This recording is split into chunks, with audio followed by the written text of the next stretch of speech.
وإلى مدين أخاهم شعيبا قال يا قوم اعبدوا الله ما لكم من إله غيره ولا تنقصوا المكيال والميزان إني أراكم بخير وإني أخاف عليكم عذاب يوم محيط ويا قوم أوفوا المكيال والميزان بالقسط ولا تبخسوا الناس أشياءهم ولا تعثوا في الأرض مفسدين بقية الله خير لكم إن كنتم مؤمنين وما أنا عليكم بحفيظ قالوا يا شعيب أصلاتك تأمرك أن نترك ما يعبد آباؤنا أو أن نفعل في أموالنا ما نشاء إنك لأنت الحليم الرشيد قال يا قوم أرأيتم إن كنت على بينة من ربي ورزقني منه رزقا حسنا وما أريد أن أخالفكم إلى ما أنهاكم عنه إن أريد إلا الإصلاح ما استطعت وما توفيقي إلا بالله عليه توكلت وإليه أنيب ويا قوم لا يجرمنكم شقاقي أن يصيبكم مثل ما أصاب قوم نوح أو قوم هود أو قوم صالح وما قوم لوط منكم ببعيد واستغفروا ربكم ثم توبوا إليه إن ربي رحيم ودود قالوا يا شعيب ما نفقه كثيرا مما تقول وإنا لنراك فينا ضعيفا ولولا رهطك لرجمناك وما أنت علينا بعزيز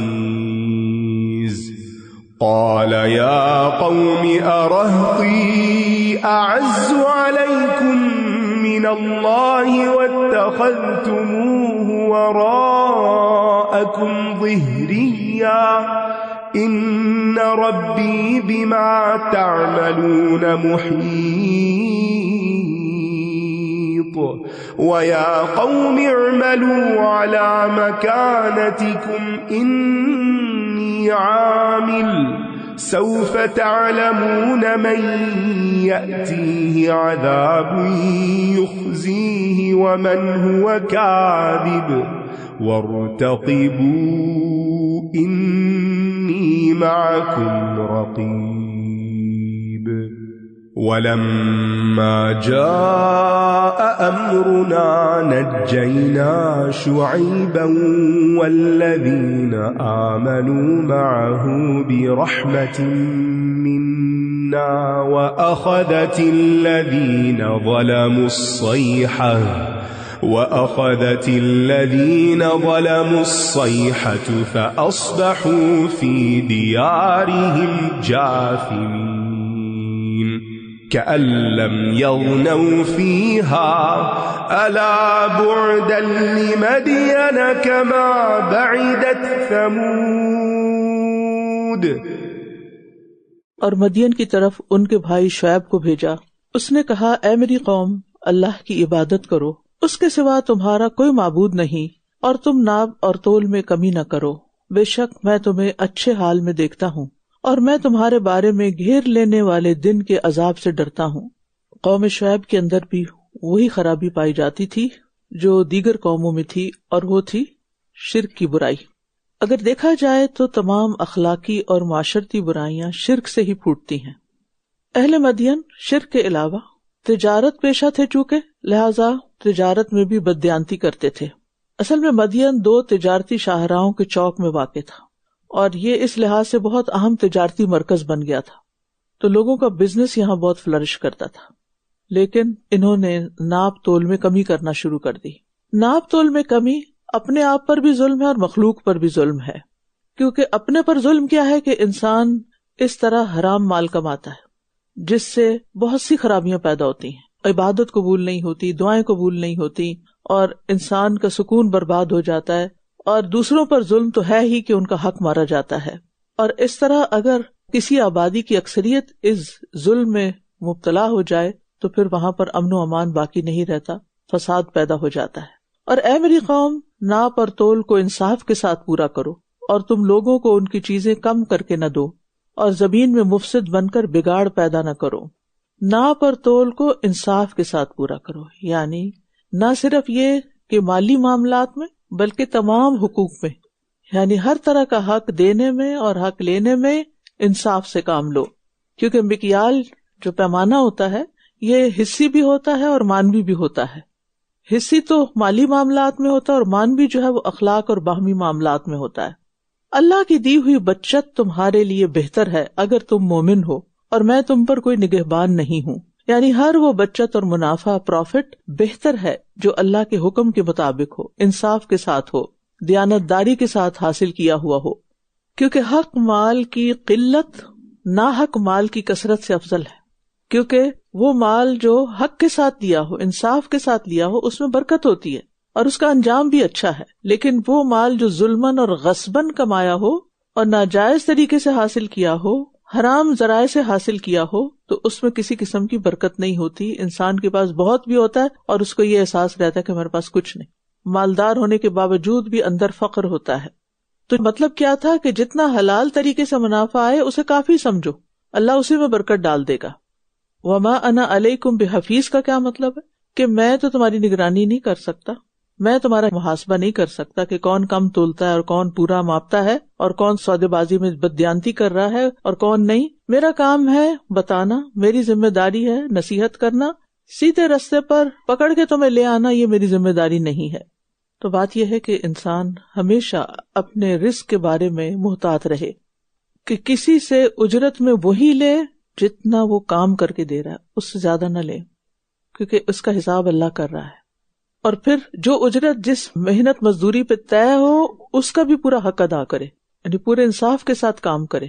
کیونکہ اس طریقے سے اگر انسان کے پاس تھوڑا بھی ہوگا تو وہ بہت کافی ہو جائے گا برکت کی وجہ سے، ورنہ جتنا زیادہ بھی آ جائے وہ انسان کے لیے باعث وبال بنتا ہے، آزمائشوں اور مصیبتوں کا سبب بن جاتا ہے.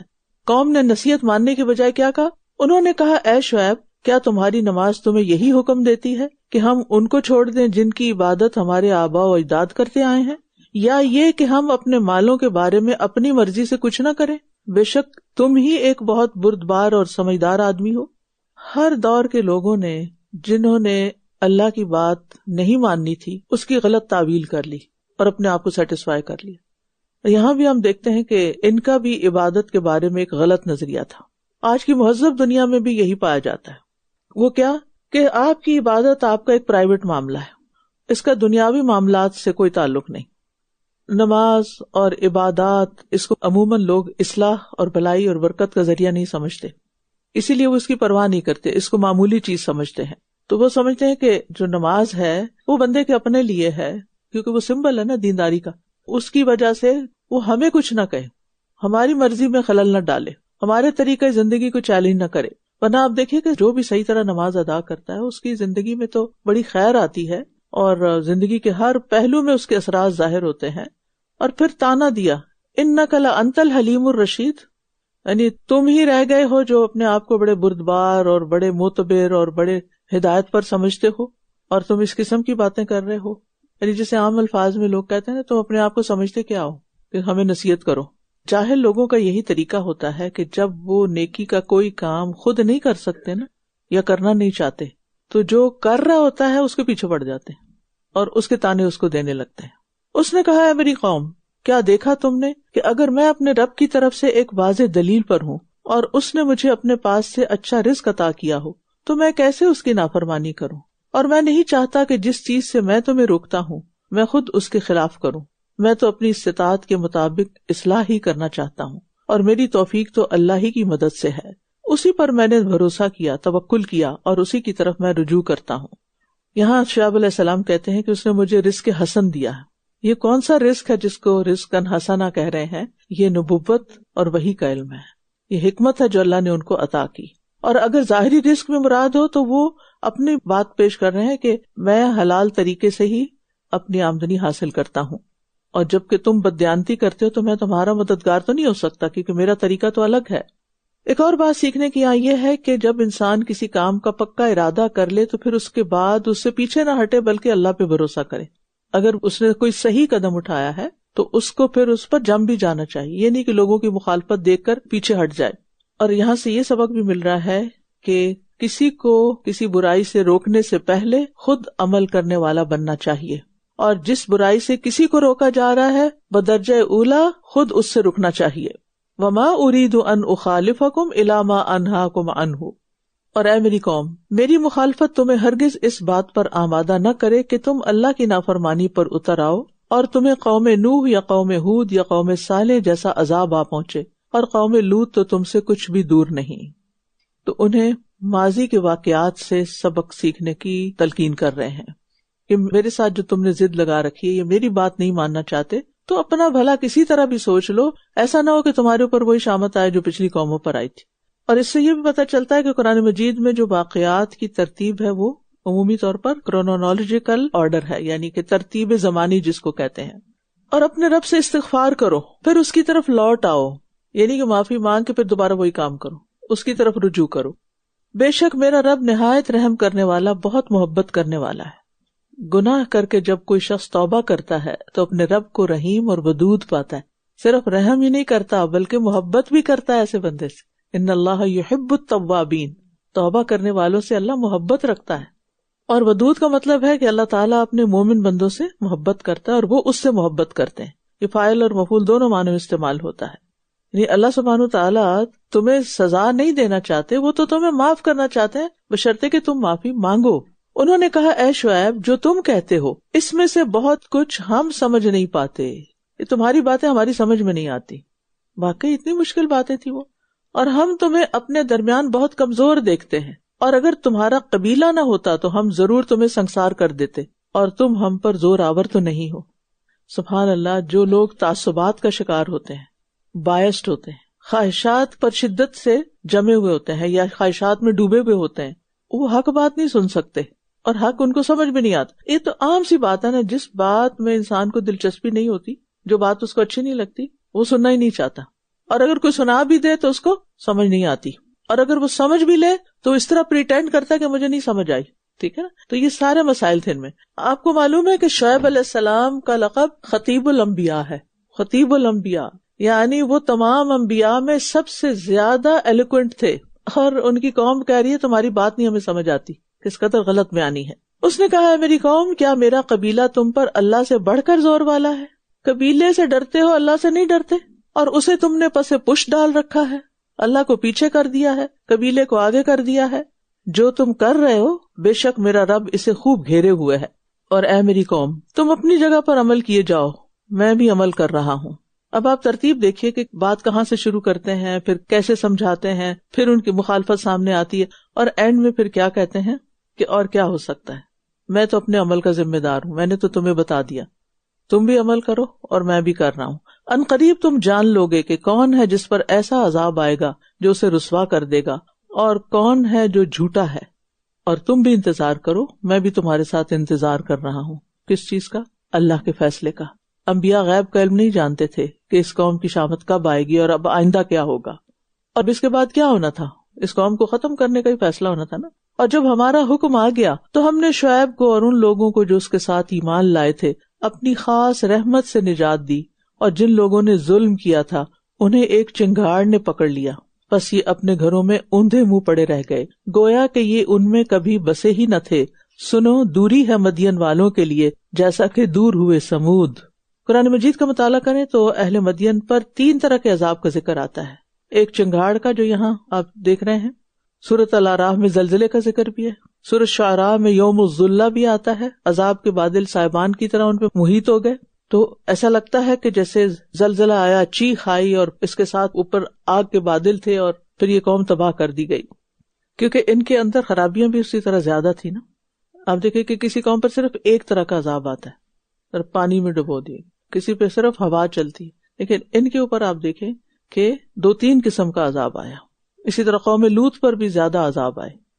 اب دیکھیے کہ آپ نیکی کرتے ہیں نا تو اس کا بدلہ نیکی کی شکل میں، اسی قسم کی کسی خیر بھلائی کی شکل میں آپ کے سامنے آ جاتا ہے، کیونکہ یہ قاعدہ ہے الجزاء من جنس العمل.